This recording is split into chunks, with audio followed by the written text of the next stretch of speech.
I loved it, Mike, and I hate to follow it.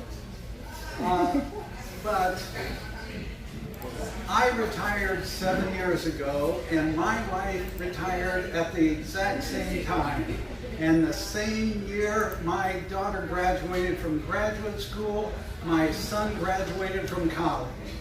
And talking about a great time to become an empty nester. Our decision was for our present, we would buy each other bicycles.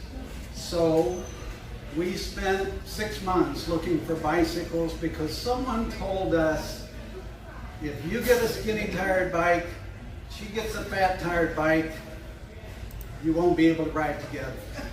If you get a handlebars that are straight across and she gets them down below, you won't be able to ride together. So we had to fight over bikes for 6 months trying to find them. And we found them. And we loved them. And we rode them all the time. And she got better than me, which didn't help my feelings anyway because I'm slightly competitive.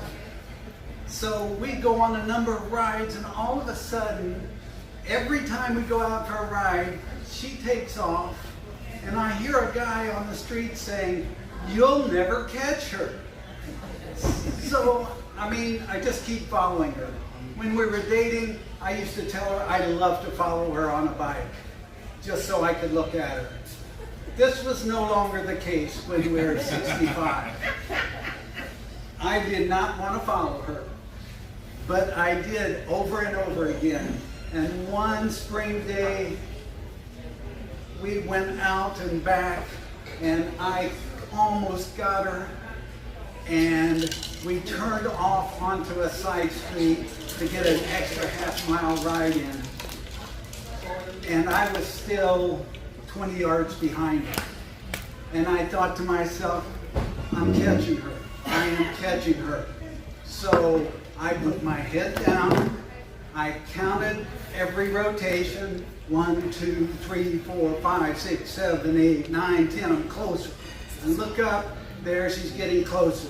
Head down again. 1, 2, 3, 4, 5, 6, 7, 8, 9, 10. Almost to her. Look down again. 1, 2, 3, 4. Wham! Oh, God. I wake up flat on my back, helmet off of my head, and she's looking down at me. And she says, "I think you hurt that car." And she says, "I have to go knock on their door and find out what we have to do because I think you broke the side mirror on their car." And she says, "Just stay there." Well, I'm in the middle of the street, laying flat on my back, tangled up in a bicycle in the middle of the street, and she is at their door, knocking on the door to say, "My husband hit your car and I think he broke your side mirror." And then she turned and looked, and there was a woman walking a dog helping me out of the street. And the woman walking the dog said, "No, you didn't break the side mirror. These side mirrors just bend back." And she just bent it back. The woman came out of the house. She said, "It's an old car. That scrape was already on it.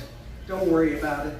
So I get back on my bike, ride the half-mile to home, go to the hospital, where they say, they do all the things with your head, and they say, "Did you break the helmet, or were you wearing a helmet?" And I showed them this broken helmet, and they said, "We have to check you for a concussion."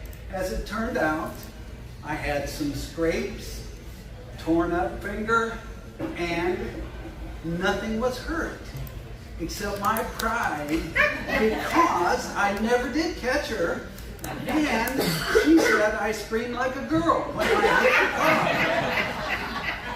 And so with a broken helmet, we went to a bicycle shop, and she said, "Get him the most expensive bicycle helmet you can find."